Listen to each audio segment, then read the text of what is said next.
Fleet circle wealth के chief investment officer और managing partner Gurmeet Chadha साहब हमारे साथ कार्यक्रम में हो रहे हैं शामिल। चड्ढा साहब, बहुत बहुत स्वागत है आपका। 2025 ठीक ठाक ही खत्म हो रहा है, ठीक है, बहुत बुरा तो नहीं, बहुत अच्छा भी नहीं, लेकिन हाँ, पैसे तो बन गए 2024 में। अब 2025 के लिए बताएं सर, आउटलुक क्या है यहाँ से? 2025 का साल मुश्किलों भरा रहेगा या बेहतर? अनिल जी, मेरा मानना है कि जो आसान पैसा बना 22-23 और फर्स्ट हाफ 24 के वैसा नहीं रहेगा। और आई थिंक इन्वेस्टर्स को इसके लिए तैयार, एक बार आप मेंटली तैयार हो जाते हैं कि थोड़ा सा टफर ईयर है। और इसके कई कारण हैं। पहला कारण है कि रेट कट जो फेड ने किया, शायद ना कर पाए। आज हो सकता है 25% और रेट करे, बट वो 1970s वाली गलती नहीं करना चाहेगा कि आप रेट कट कर रहे हो जब इन्फ्लेशन वापस पिक हो रहा है। क्योंकि ट्रम्प साहब टैरिफ्स की बात कर रहे हैं, डॉलर इंडेक्स स्ट्रेंथन हो रहा है, तो और ग्लोबल सप्लाई चेन इसके लिए गियर्ड अप नहीं है अभी। ऑलरेडी वॉर्स की वजह से बहुत डिस्ट्रप्शन हुआ है, तो आई थिंक एक जो शैलो रेट कट साइकिल देखने को मिलेगी। तो जो बाजार एक एक्सपेक्ट कर रहा था कि लंबे रेट कट होंगे, उस पे कहीं ना कहीं मुझे लगता है थोड़ा सा फर्क पड़ सकता है। यूएस का रिकॉर्ड डेफिसिट है $625 बिलियन का। बहुत मुश्किल है उनके लिए, और मुझे नहीं लगता है उनका जो मार्केट कैप है 70% जो वर्ल्ड मार्केट कैप का है, ये सस्टेनेबल है। आपकी इकोनॉमी 25-27% है वर्ल्ड जीडीपी की, मार्केट कैप 70% नहीं हो सकता। तो कहीं ना कहीं मॉडरेशन होगा, रिटर्न टू मीन एवरेज होगा 2025 में, हो सकता है 26 में भी। सेकंड, इंडिया में भी अगर आप देखेंगे अनिल, तो ग्रोथ थोड़ा थोड़ा मोमेंटम स्लो हुआ है। 6.5% का ग्रोथ लग रहा है इस साल, जो पहले हमें 7 सवा 7 लग रहा था। अर्निंग ग्रोथ H1 में बहुत ही लो सिंगल डिजिट है। अगर गवर्नमेंट 60% अब कैपेक्स बढ़ाती है अगले 4 महीने में, तब जाके कैपेक्स टारगेट पूरा होगा। तो वो थोड़ा मुश्किल लग रहा है, मुझे लग रहा है मिस करेंगे। और हमने देखा है कि गवर्नमेंट कैपेक्स का और मैन्युफैक्चरिंग का एक्टिविटी का बड़ा क्लोज कोरिलेशन। तो आपने देखा होगा वो जो आईआईपी नंबर्स हैं, पीएमआई नंबर्स हैं, उसमें भी ये स्लो डाउन अब रिफ्लेक्ट कर रहा है। आईआईपी सिर्फ 3.5% है। तो क्योंकि ग्रोथ अब थोड़ा हाई सिंगल डिजिट या अर्ली डबल डिजिट है नॉमिनल ग्रोथ, और आप 21-22 के फॉरवर्ड मल्टीपल पे हैं, तो स्टॉक पिकिंग बहुत इंपॉर्टेंट हो जाती है। और मेरा ये मानना है कि ये जो फंड एक्टिविटी आप देखेंगे अनिल जी, ये सेकेंडरी मार्केट में जरूर सेलिंग हो रही है एफआईएस की, लेकिन वो प्राइमरी मार्केट में कहीं और जगह निवेश कर रहे हैं। तो आपको थोड़ा सा 25 का तरीका बदलना पड़ेगा, और जो इजी पैसा बना है वो नहीं बनेगा। आसानी से बनेगा नहीं, पैसा पैसा बनाना होगा मुश्किल 2025 में, ये गुरमीत सर का मानना है।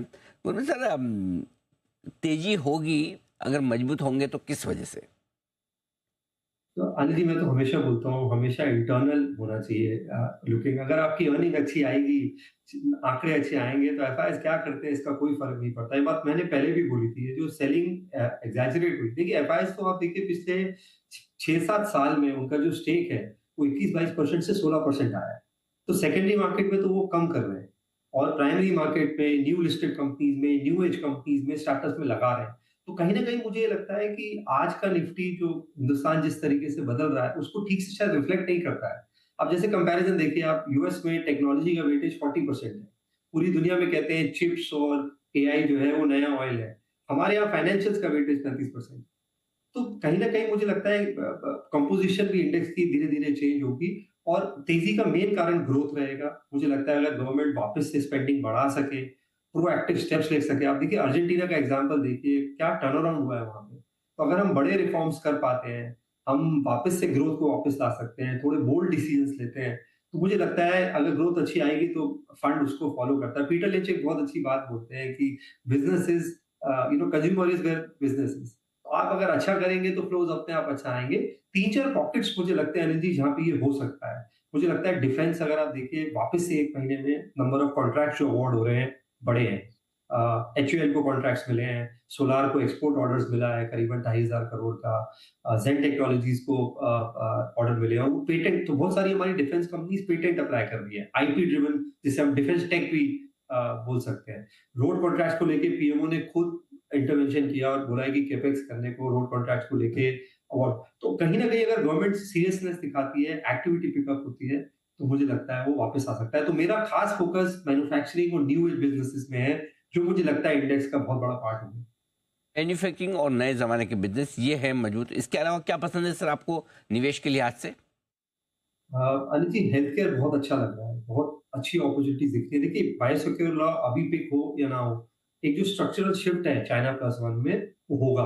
तो अगर आप कंपनी बाय कंपनी देखेंगे, जैसे न्यूलैंड लैब्स है जिसमें हम बहुत लकी रहे, हम अर्ली एंट्रेंट थे। उनके जो टॉप 10 मॉलिक्यूल्स हैं उसका कोई भी नियरिंग कॉम्पिटिशन नहीं है। पहली पेटेंट एक्सपायरी 2030 में है। लॉरस में अगर आप देखेंगे तो करीबन-करीबन 9 मॉलिक्यूल्स जो हैं वो फेज़ 3 में है, मतलब कमर्शियलाइज़ेशन होने के चांसेस ज़्यादा हैं। तो अगर आप कॉन्ट्रैक्ट मैन्युफैक्चरिंग एक फार्मा में एक ऐसा स्पेस है, जो बहुत बड़ी अपॉर्च्युनिटी बन के आ सकता है। ये पूरी स्पेस जो $100 बिलियन की इंडस्ट्री है, ये वर्ल्ड वाइड 200 बिलियन की हो सकती है और इंडिया का शेयर जो 2% है, ये बढ़ सकता है, 3, 4, 5% हो सकता है। एक अनग्लैमरस सेक्टर है टेक्सटाइल, वहाँ पे मैं काफ़ी पॉज़िटिव हूँ। अर्निंग्स आई है, लेकिन सेक्टर री-रेट नहीं हुआ है। सिलेक्टिवली अपॉर्च्युनिटीज़ आई हैं और जो बांग्लादेश में हुआ है, उसका बहुत बड़ा इम्पैक्ट आपको अगले साल देखने को मिलेगा और एक बांग्लादेश का स्टेटस था जिसे हम बोलते थे कि एक अंडर डेवलप्ड इकोनॉमी का, जिसकी वजह से उसे ड्यूटी नहीं लगती थी यूके और ईयू में, वो जाएगा। तीसरा जैसे मैंने बोला मुझे डिफेंस में नए क्षेत्रों में अपॉर्च्युनिटी दिख रही है। पिनाका रॉकेट एक ऐसा प्रोडक्ट है जिसपे शायद 25-30 हज़ार करोड़ के ऑर्डर्स आ सकते हैं।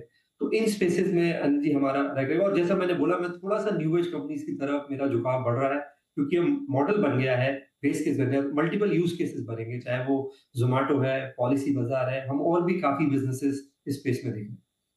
बिल्कुल ठीक बात है। तो यहाँ पर आपके लिए मौके बन रहे हैं health care, new age companies, defence, manufacturing, pharma में यहाँ पर आपके लिए निवेश के बेहतरीन मौके। चड्ढा साहब, बहुत बहुत धन्यवाद आपका समय देने के लिए और विस्तार से हमारे दर्शकों से बातचीत करने के लिए 2025 के आउटलुक के बारे में। आइए, सेठी साहब है तैयार शॉर्ट टर्म पिक के लिए। सेठी साहब,